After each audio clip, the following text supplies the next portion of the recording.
Everything is bigger in Texas. The men are bigger. The women, grand. And the orgasms, endless. Welcome to episode 94 of the Hipsters United podcast. My name is Chris, and joining me this week are Andrew. Hello. And special guest Weston. Hi there. Andrew and Weston are on the show because they each attended one of the U.S. club dates that the band is playing to warm up for their U.S. tour of larger arenas later this month. Andrew went to the Austin show, and Weston went to Tulsa. Andrew, why don't you start us off with the Austin show? Based on the set list that I've seen fans posting, this was the longer of the two shows as far as the hits portion of the show went. But tell us about the Oceania portion first. Was the crowd engaged even without a giant purdy orb to gaze upon during the set? Right, yeah.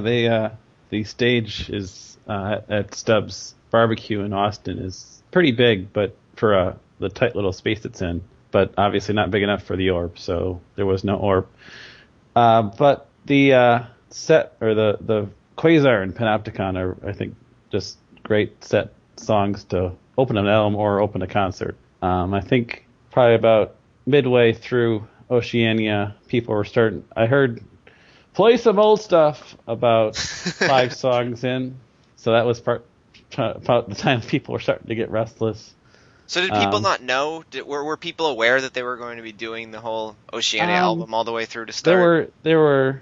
I'm guessing that more people were not up on the way that the song or the concerts are going than there were. There were people, I think, the true fans, quote unquote, who were probably knew exactly what the deal was for how the shows were going to go.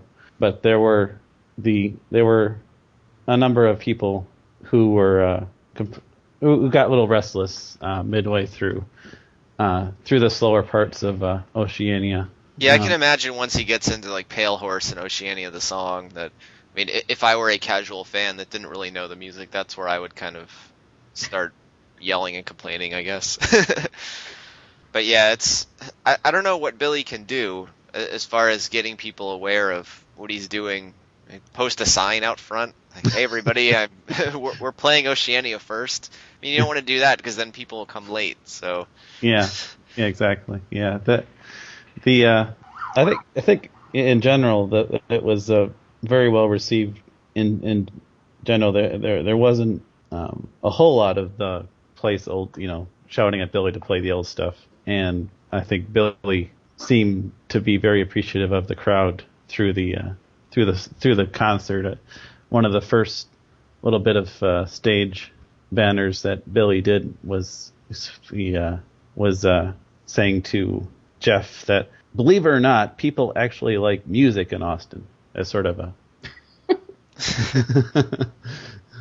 of course it's well known for its music scene, so he was being facetious, but I think he felt some very good vibes from the crowd in it, and I think we got a little longer than usual songs, post Oceania songs. We're also kind of privileged to be Austin's the adopted home of Jimmy Fleming, and so we got 2 songs. They brought Jimmy on stage, and Jimmy did a cover of a T-Rex song first, where Jimmy did the vocals, and then Billy dedicated 33 to Dennis, and they played that. Well, that was a big surprise. I think I haven't checked SPFC, but I think it's been a long time since that song has been performed live. So that was for the non really the super intense songs. Then you have 33. It's still a real treat to get that kind of a song out of Billy. Yeah, I think it's kind of funny that they play Oceania all the way through, and then they're ready to start their hits portion of the set list, and they start off with a cover and XYU. Yeah, right. It's a very interesting choice. I think most bands would go with let's play our big song. Let's play Bullet with Butterfly Wings or something like right, that. Exactly. Yeah, I think people around me at least knew exactly what the song was about 30 seconds into the Space Oddity. 30 seconds into the song. I think in maybe a less knowledgeable crowd might have a little bit of what the heck's going on here sort of reaction to it. But they might think it's the last song from Oceania. But yeah, it was. That's a really good. They do a really good job with that. That's one of the better covers that they're doing lately, I think. So. Well, it seems like Gossamer's made an appearance back in the set list, at least as an option to get rotated in and out. How does it compare to past versions? Is this the long version of Gossamer or the extremely long version of Gossamer? I think we got the medium long, the abbreviated, I guess the abridged Gossamer. I think it was about 10 minutes long, and it's also mixed in with Billy's new song, Black Sunshine. They actually brought out a music stand on stage with some, apparently, I'm guessing they were lyric crib sheets during the last, or before they started playing Gossamer / Black Sunshine. And then once they finished up that song, they said, "Oh, this was supposed to be the last song, but we're going to give you one more." And then they played Mayonnaise, which was another they set the crowd home happy for sure, playing that song to end the night. I'm surprised the crowd was that happy that they ended with a cover of a James Iha song. That's right. That was actually Billy forced Jeff to stop and restart. They apparently crossed each other up. Jeff did the usual what James used to do, the lead in, and apparently I didn't really hear what they did wrong, but actually cut it off and said, "Jeff, we're not a garage indie band or something like that. We're doing this again from the right way." So then they started and did the second time. Well, by now everyone has probably heard Black Sunshine, at least those that are willing to spoil themselves before their own show. How was Billy's return to heavy? That's what I keep hearing, is that the next album is going to be heavy again, and this is the evidence for that. It's definitely. I actually hadn't heard it before before Thursday night when I went to the show. I just heard that there was this new song out, and I actually wrote on my notes metal song on my little crib sheet where I was taking my set list notes on my iPhone, and I was like, oh, I guess that's exactly the right term for it. It's the metal side of the Pumpkin spectrum. Sure. What's funny is I saw someone compare it to As Rome Burns, and I listened to it. It really sounds nothing like As Rome Burns, but I think that's just the shorthand for this is a heavy song may or may not ever get released. That's possible. Yeah, that's possible. Yeah, exactly. Yeah, and they debuted it in Mexico just a few days earlier. Billy tweeted where he was still working on the lyrics, so this was clearly a case of they had been tooling around with the riff, I guess, and Billy thought it was good enough to write some lyrics for it. Yeah, exactly. Seems so. Well, did you get a chance to check out the merch booth? Is there any new interesting merchandise? I think they had the usual range. Did you buy yourself an SP Heart necklace? No, I did not get that.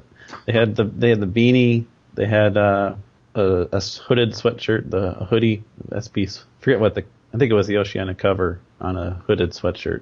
They were selling. You could buy the album on vinyl or CD at the merch booth. So they had the whole range. They had a purple heart, which is sort of semi-new. I think I hadn't really seen that. The classic SP heart logo in sort of metallic purple, and then most of the rest of the shirts had either the album cover or sort of a variation of the pyramid logo from the album art.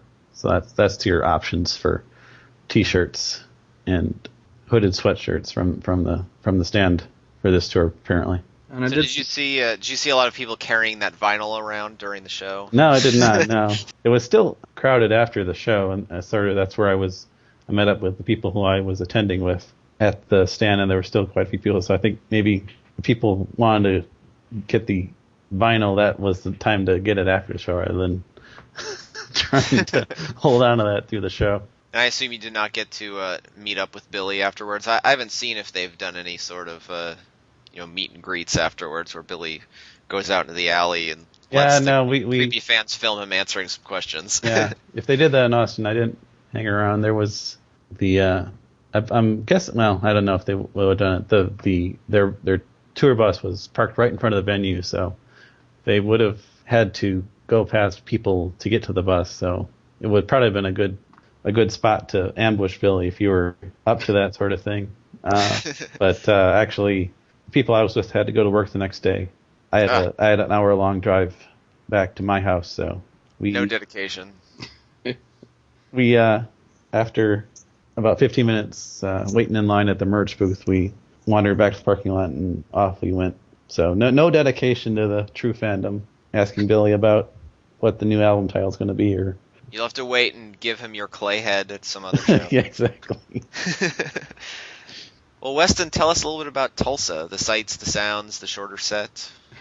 Yeah, I felt like the crowd for the entire Oceania portion, we're kind of half the people seem to be singing, or maybe, I always look around to see if people are into the new songs. I know when I saw them 2 years ago, nobody seemed to have heard of As Rome Burns, but now that the album's actually been out for a while and has some press, it seemed like people were into it. I didn't hear anyone complain, but the band didn't say a word until I think he introduced Oceania, the song, and said, okay, we're just playing our new album first, so hang out and we'll play the Dusties in a little bit, which he meant the old songs. Right. And it's kind of funny. They're like, we'll play the old songs, but we'll also kind of snicker at them. But I'm huge fan of the new album, and I really feel like it's the kind of album that's good on record because they paid such close attention to texture, and it seems like the guitar sounds are really tweaked, and every bit of it, it's really the sound of the record is like the center of it to me anyway. So I didn't know how it would come off live, but I feel like Oceania, the song, was probably the highlight. And for me, that's not the best song on the album, but it comes off really well live. The only setlist surprise, or I guess the only song they didn't play at Austin, was a cover of Black Diamond by Kiss with Mike Byrne on vocals, which is fun. Yeah, Black Diamond, not to be confused with Black Sunshine. Maybe tomorrow they'll play Black Oblivion or something. Not to be confused with Black Sunshine, the set from the 20th anniversary tour. But I thought that was interesting. It was kind of fun. Just a kind of a goof. Also, I just want to bring up Mayonnaise again because I thought it was, there was no mention of this. Maybe just me reading between the lines, but I saw him play it in 2008 on the 20th anniversary tour, where they had a piano intro. And if you guys remember on the what's it called, If All Goes Wrong DVD, he's in his hotel room playing the intro to Mayonnaise or whatever, or maybe it was Soma, one of those two, and he's talking about how he won't play that because James wrote that little riff, and he he's like, I kind of want to respect that. So I thought it was funny. In 2008, they play the song on the intro on piano, and then James comes out and plays the song with his touring band, and now Billy's like, all right, screw it, let's just play it. And they did it exactly like on record, and I haven't heard it that way in a long time. I think they even had James's altered tuning. I was kind of watching Jeff play, and the way he was playing, I think he had the bizarre tuning and everything, and it was really a good performance though. Yeah, I don't think Billy's come out and said anything about it. I mean, have you guys heard anything? I haven't heard Billy make any direct comments about James playing Mayonnaise live. He's played it, I think, 4 times now. Yeah, I doubt it. Definitely haven't heard anything. So, I definitely like this way of responding to it. Just fine, I'll play the song too, and I'll do it better. I'm fine if everybody plays that song at every show I go to. Well, did you look at the set list from Austin beforehand, or did you surprise yourself? I peeked. I'm the kind of person that can't hold back. I'm always at the show like, oh, you're not gonna believe what they're gonna play. But it doesn't ruin it for me. I just want to, I'm just excited and check in advance. But yeah, so of course what that means is I got to look at the set list and go, oh, gossamer, this is going to be awesome. And then, they finish the last song of the set and then leave, and I'm like, oh shit. But I'll get a chance to see them again. So are you going to be seeing them again during the arena portion of the tour with Orb? Yeah. we got St. Louis tickets, so I'll get to see the Orb and see if that makes much of a difference. See if, I kind of wonder if the size of the crowd plays into how they play these days and how much excitement there is. Cain's Ballroom is smallish. I'd say, I didn't look it up. At least around 2,000 people. So it's small, but it's, it's deafening when everybody's screaming. And I felt like they had a really good reception. I mean, no one was leaving. They played, 13 songs, 13, 14 songs in a row that people maybe didn't even know, and they were still cheering. That is always good. And you said the band didn't really say anything until before Oceania. Did they get more talkative ever at any point, or was it the new Billy that we've become accustomed to, where he says hello and that's about it? The new post-publicist version of, or something. Yeah. Well, he talked a little bit after they played XYU, and if anyone hasn't heard their recent performances, they're doing pretty close to an album version. They veer off a little bit, but for the most part, all the important parts of the song they play just almost straightforward, like it was on the album, to the extent that he even screams like on the album. And they don't seem to play a lot of songs where he does the screaming anymore. But he made a point after that to say, he said something like, "I can be that guy any fucking time I want. I can bring that back at any moment." Just, I know, and I think he makes that point in interviews a lot. But yeah, that's one of the weird criticisms that I read, is that Billy can't scream anymore. Yeah, maybe he's just trying to save his voice so he can tour for 100 dates a year. But yeah. And then there was another story. I think this was maybe around the same time, or maybe they played another song or two. But I kind of wrote it down. This is kind of paraphrased, but this is about what he said. "This funny thing happened recently. Jeff and I were in a record store minding our own business, looking at the new My Bloody Valentine reissues in Australia. A guy comes up to us and says," and I can't do the accent, but he says, "Hey, mate, I like your new album." And we're like, "Cool." And he goes away. Then after a while, he comes back and says, "Actually, I liked you better when you used to scream more." And then he goes away again. And then he comes back a third time and says, "Hey, can I get a picture with you?" And I said, "No." And he's like, "Well, why not?"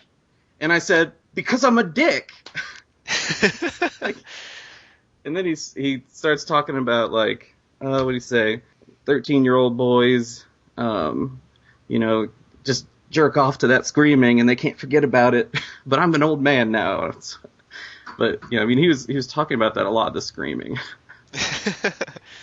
and after that, he said, "I know that everything I'm saying is going to be on YouTube by the time I get back." So I'm sure somebody is the new reality. Well, I believe neither of these shows had the optional VIP option, but by now everyone's probably aware that for the rest of the tour in Canada and the US, concert goers will have the opportunity to purchase a $400 VIP package, which includes some special merchandise. I mean, you've got a laminate and a special poster, I think. A copy of Oceania, in case anyone who's shelling out $400 for Pumpkin's VIP package didn't buy their newest album. I mean, maybe there's somebody. But one of the big perks you get for going with that $400 package as opposed to some of the others is you get entrance to a special 3-song backstage performance of songs that are not on the regular set. And Billy's tweeted some possibilities to fans for what he might include here, including Jennifer Ever, Bleed, Whir, and Snail. So I asked the two of you, if given the opportunity to purchase one of these VIP experiences, and Weston, I guess you have had the opportunity to purchase if you're coming to St. Louis, and I will also be probably going to the St. Louis show. I don't have my tickets yet, but I am located in St. Louis now, so we'll probably drive the half an hour over and check it out. Would you pay the $400 to get a chance to hear 3 sweet old songs like this? Well, I don't have any money, but I think it's a cool idea. I feel like Jennifer Ever and Snail, I mean, that's cool, but I'm not sure who his target is. I guess whoever is willing to pay that will probably enjoy it. But that's a lot of money. Yeah, and I think some people have. I've seen on the SmashingPumpkins.com official message board, a couple of people have posted and said they have VIP tickets. In fact, someone filled out the contact us form on Hipsters United saying they wanted to be on one of our later podcasts and that they had VIP tickets. So I'm hopefully I can get that person on to hear about this VIP experience. But yeah, I mean, I have the chance to do this when the band comes to St. Louis, but I'm probably going to pass. I mean, when the band was in Columbus a few years ago, I did go to the pre-show sound check where they played. It was the one where they played Lightning Strikes for the first time when it was called Zen Baby. And to get into this, we waited in line for about 5 or 6 hours, but we didn't have to pay anything extra. We just had to be dedicated fans and sit outside the Chipotle and wait for them to let us in. Right. And I mean, I have to say $400 is a little much to hear 3 songs and attend. There's also a Q&A session. I mean, it's a neat experience. I'll say that. It's something different, and Billy keeps trying different stuff like this, like, ways to engage with fans. But, I'd rather save my $400, I guess, to put towards getting the Rubano tapes released. If I wanted to hear Jenna Forever, I'd rather hear put it towards that and hear the original band play Jenna Forever back in 1988, back during its heyday. So I do have to say, though, I do like that Billy's been a lot more laid back lately about playing random songs for fans. I mean, he did the Oceania cruise where he played Bleed, and amongst some other things. He did the opening for the Madame Zuzu's Tea Palace or whatever it's called, and he played a bunch of random old songs at that. It's just been very. He seems to be more laid back about that sort of thing, and not feeling like he has to be perfect every time he performs. Because I mean, at Madame Zuzu's, he was silly, and it looked like he was having a great time. And I think that these VIP things, it's probably going to be the same way. I mean, he'll play some random old songs. It'll be a good time, but $400 is. Well, and I look at it this way: his audience, a lot of the people that were listening to the band in their 10, 15 years ago might think $400 is nothing for a good weekend. We're all grown ups now, and we're all getting on in years. But my finances were a little more together. It might be more tempting. But, when I was 16, I would stay after the show for 2 hours and wait and see if they came out and said hi. But I'm just old, and I think the cult of celebrity doesn't really hold that much for me anymore. The few times in my life I talked to an artist that I admired, I just felt like, well, I don't really have anything to say. I really like your art. I don't know. See ya. Yeah, I think there's definitely some fans that kind of build up that experience to be more than it would actually be. I mean, I've never met Billy. I know that some of the other Hipsters United folks have. I've never met him or talked to him, but I have no idea what I would talk to him about. As has been mentioned on the podcast by me many times, I disagree with him about a lot of his non-musical opinions, so I don't think I'd want to get into a big argument with him about chemtrails or anything like that. So yeah, that gets you kicked out of your VIP experience real quick. Yeah. Start debating. Don't you find it kind of weird too when a fan is like, "I want to talk to you about wrestling," because they're like, "Hey, we have something in common." But I mean, sure, if you're interested in wrestling, but. It's like, well, you just met a rock legend. You should ask him what he thinks of Ric Flair. I don't know. Yeah, it seems kind of contrived. I mean, that is one thing where, I could talk to Billy about baseball. I'm a baseball fan, and so is he. I guess that's common ground where I could have a conversation with him. It just, I don't know. It seems like it's bound to be awkward. Yeah. Well, and I feel like he's the artist, and I'm just, I'm interested to see what he has to say, interested to hear the new music he wants to put out. I'll read interviews and but I don't need to have like a personal relationship with him for that to all be worthwhile, Yeah. Like now that when I was younger, it probably would have been much more exciting. Like I shook his hand after a show, but I didn't have anything to say. I wasn't, I was gonna kill myself, but then your album was so good. I don't have that story. I don't really have anything special to say to him. So, what about you, Andrew? Are you even going to be able to see them during the arena tour? Yeah, I'll be going to the show in Los Angeles. Actually, with the initial list of dates that came out there's nothing in Texas where I am, and I have a friend who lives in Los Angeles. I thought, and it's on a Friday and it's on a Sunday, so I thought, oh, perfect. Let's go out, hang out with my friend for a weekend, and see his show on Sunday, fly back Monday. And since they're not in Texas, that's as good as it's going to get. So I bought that ticket and bought a plane ticket, and then a couple weeks later they announced the Austin show. So I got 2 shows on this tour. So I will be going to that show. I did not pay for the VIP experience. I actually am going with a friend who is not a super fan, so I certainly didn't want to force him to buy. I'm going, or forcing him to wait for me while I do this thing, or make him buy a $400 ticket as well. So yeah, that would be really awkward too. That's a good point. Like, tell my fiance, sorry, you can hang out here while I go backstage and hear 3 songs and have a Q&A session. Yeah. But so, would you have if you were going by yourself or going with? Yeah, I'm one of the hipsters who has met Billy in the past, so I'm not trying to brag, but I think I've already done that, and it was a great experience to have, and I think I did it, back around the turn of the century. It was around the last tour. I'm telling you, we're too old.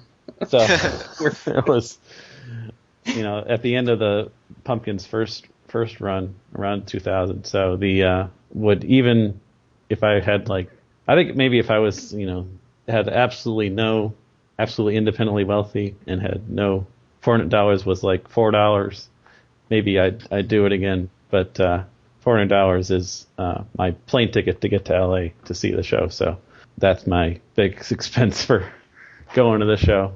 No need to throw in another chunk of money at the experience. I think definitely would, if you're a real super fan of Billy Corgan, he's very friendly and approachable, and as long as you're not a jerk, you can have very friendly conversations, interesting, insightful conversations. So I think I would definitely. He's priced it above the jerks. So yeah. that was one thing about those pre-show sound checks is, there were the group of people that waited in line for 5 to 6 hours, but there were also the group of people that, won a contest on the radio. So because there was really no barrier to entry, the jerks did make their way in. And there was an incident at one of those sound checks where he cut it short because somebody was being rude in the crowd. So I don't think you'll see that for this. So yeah, that's good.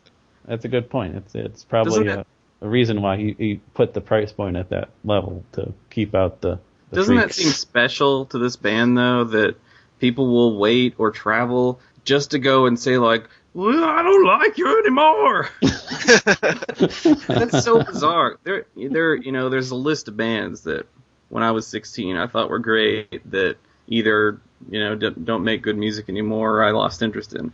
None of them I would want to go to their face and say, hey man, you suck now. But for some reason, there are people like that for this band, Yeah. That's an interesting way to think about it. You're right. Of all the bands that I used to like and don't like anymore, I can't imagine waiting 6 hours before their show. Well, and at the very least, I would still be polite to those people, I think.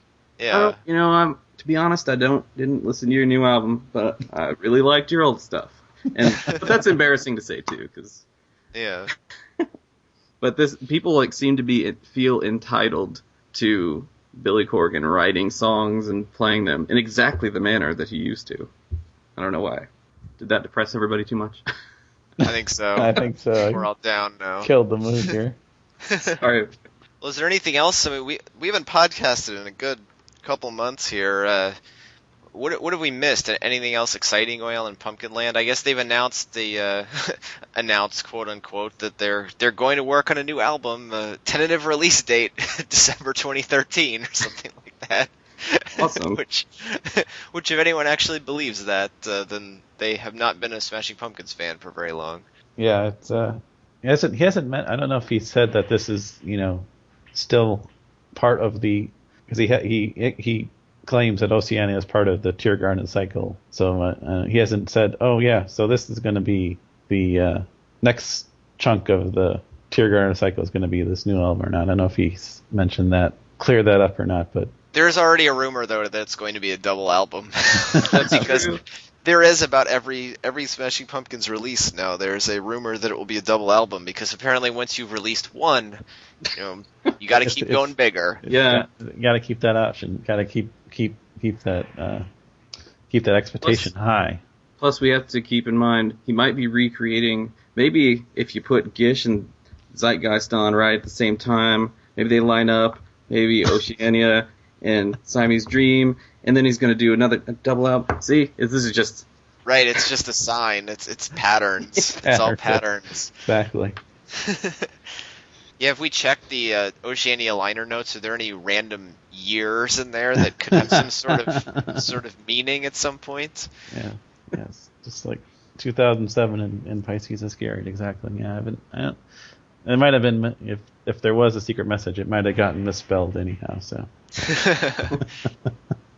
Well, speaking of Melancholy, I'm guessing very soon we're going to get details about the Melancholy reissue.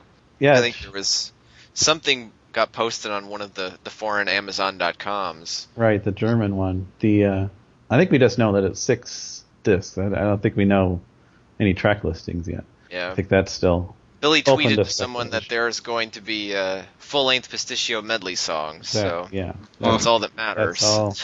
Now all of them. Some. Yeah. I don't know. 6 discs. It might be. Bigger than mashed potatoes. My gosh. Yeah. Well, I really do want to know what they're going to do about, because all the B-sides are going to be on the Aeroplane Flies High reissue, so it's kind of the same problem he had with when he was picking out the bonus material for the Gish and Siamese Dream reissues, where he knew that this stuff was going to be on the future album reissue. So I don't know. I keep hoping for some sort of cohesive pattern to the way he does things, but it's Billy Corgan and there won't be, so I guess I'll just be along for the ride and see what happens. There'll be some re-recorded version of Ugly or something like that. Right. Yeah, the a weird-ass new vocal track on Cherry or something. Yeah. Well, I think also there's probably 2 or 3 times the amount of unreleased material circulating for Melancholy than there was for any of the other albums. I mean, there's definitely a lot more stuff recorded in good quality, that's for sure. Yeah, that's when they started taping every show, too, so they have ADAT versions of every show they played for the Melancholy tour on. So, I mean, it's maybe they'll pull out some more live stuff. I don't know if that's... I mean, I obviously have no evidence for that, but they've got 3 or 4 different demo compilations that are out circulating. They've got the Sequence 4 stuff. They've got all that instrumental stuff. The 2 discs that we got. The Gravity demos. Gravity demos. Right. I wanted to call them the Melancholy Karaoke CDs. I couldn't remember. So there's a ton of stuff already out there. I know. I mean, they must have so much more. I think that's what Pasticcio Medley was about. It was just like, look, no other band can compete with this. Exactly. You threw away all this stuff. Yeah, I know. Yeah. There's 30 riffs on here better than anything on the radio, and we just shit it and then throw it away. We don't care. Yeah, and at least some of those, I'm sure, are real songs. I mean, some people, I think, believe that all of them are complete, fully formed and fully recorded songs that they just took a clip of, and I definitely don't think that's the case, but there's got to be a few. I mean, we know a couple of them have lyrics. We know that that Rubber Man's got lyrics. I mean, in the eyes of or Arms of Sheep. Yeah, it's the other one with the lyrics. Yeah. You mean you don't want to hear a full version of Firepower? 8 minutes of. Maybe that'll be one of the discs. One of the 6 discs will be that. I think anything that it is, I'm gonna eat it up just because the sound of this, I think the sound of that guitar rig and just like the way they were playing together at that time, it's ingrained on my brain because I mean I was 12, 13, 14, 15 listening to Pumpkin stuff when that stuff was coming out, so I probably can't see it. What do you call it? Unbiased. I'm just gonna be like, this sounds amazing. Yeah, I pretty much love everything from that era. Like even the random, like Wishing You Were and Autumn Nocturne and the really, really unreleased demos. So I'm sure that stuff like that. Yeah. as prolific as the Pumpkins have been and Billy Corgan has been, that was like the highest output of someone who's already so prolific. So it'll be interesting to see. I'm wondering who worked on this, since I mean it's pretty well known that Carrie Brown did a lot of work on Gish and Siamese Dream reissues. And then not sure what happened. I think Carrie started working on Pisces, and then they had their little split while that still was being worked on, and then there were. Well, wait, was that verified? I thought that it was a wrestling thing. I thought they were doing. I thought I read that somewhere that they were leading up to it playing into the wrestling at some point, and it's still going on. If it's actually a wrestling thing, whatever they call it. Maybe not. It probably. I think they actually block each other on Twitter, so I think. It's unfortunate. Well, in that case, it's a mess, you know. Maybe it's a long con. It's a long con, exactly. That's the word I was going for. The if it is a thing, but I think I remember it's the only producer credit in the Pisces. In the 2002 remixes on the Pisces extra discs, I think were all Bjorn Thorsrud. So I'm guessing that Bjorn is holed up in Chicago, sequencing, putting together the Melancholy project together while Billy is out touring. Because we know Billy was looking at stuff back in, I think it was late spring, when Billy was tweeting all the time about, I just found this, I just found that. Yeah, exactly. So he was working on it back then, but I imagine he hasn't really had much time to do much with it lately, although I guess they just sent him the packaging and everything to approve recently, because he tweeted about that. Now, do you guys know or remember the sequence? Is this all these projects, the reissues, or is it a part of what started out as being the archive project a couple of years ago, or is it that died and this is a new thing? I think that died and this is a new thing. Although it's really hard to tell. They did their little stuff on the website where they released a few songs when the reissues first started. Yeah. So, there was a code in one of them where you could go and download one of those songs that they posted on the website. But they've really done nothing. Ever since Carrie Brown left, they've pretty much done nothing with the archive project at all. So it's really hard to say what's going on with that. They had the Lucky 13 announcement thing back in the spring, right. and I think from what we've heard, the Lucky 13 did influence him a little bit to do something with the double door shows. I think that was what the plan was at that time, at least, for one of the bonus discs, or part of one of the bonus discs for Melancholy was going to be one of the. Oh, yeah, that's all. Or a compilation of songs from the double door shows. I remember there's a little bit of footage from that they used in like the Rockumentary on MTV back when, and it was all pro shot. Audio was really good. I think that would be pretty awesome. But I guess I always take it tentatively when they talk about releasing anything. Yeah, and I mean Billy said this even when he had that interview right during the Lucky 13 announcement, that it's a lot more complicated than people think. There's rights issues, and especially with when MTV was filming their stuff for Melancholy, who has the rights to that video? Is it MTV, or is it the band, or is it the label? And it's I think that what came out as the 666 bootleg, that was effectively stolen from the MTV news library by a guy or employee who summarily got fired. And that was the end of things leaking from MTV. But, I wouldn't expect to see any. We might get, sure, it'd be cool to see something like that, but I think that particular video is not going to, I don't think they could pull that sort of right, legally release that as their own thing. Yeah, I think that's an interesting concept too. Like, presumably the band or the label were the ones paying for them to have that, rehearsal space or that studio time. Right. MTV came in and filmed it, so MTV owns the rights to that. That seems strange. Yeah. And they have 6 hours or something, and they aired a 30-second clip. Yeah. Yeah. The rest is rotting somewhere, probably not preserved it's well. Probably it's probably still on videotape and in some vault that in 10 years it won't even be He'll be lost forever. Look at how long it's taken them to just catalog the Smashing Pumpkins archive, and then imagine doing that at MTV with all the random stuff that they have from, the past 30 years. Yeah. They probably burned down that building because they're never going to play music again. Yeah, true. They had to clear out the MTV archive space to make room for a production of 16 and Pregnant. Yeah. Well, thanks for joining us this week. Our closing song is the new one, Black Sunshine, from Austin, Texas on September 27th, 2012. Good night, everybody.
Yeah.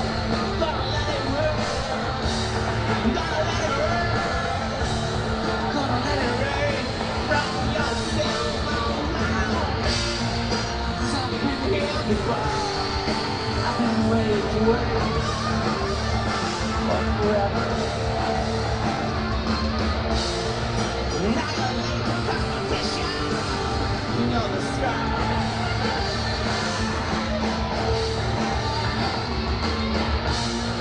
Collapse out, Corona's life, disintegration. I'll pretend that I care. So what just come to break bread?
The Hipsters United podcast is not affiliated with or endorsed by the Smashing Pumpkins, Virgin Records, or Warner Brothers Reprise Records. All opinions offered by panelists or guests of the Hipsters United podcast are their own and do not represent the opinions of the Smashing Pumpkins. All audio during the show is licensed for non-profit use per the terms and conditions on the Live Music Archive at archive.org.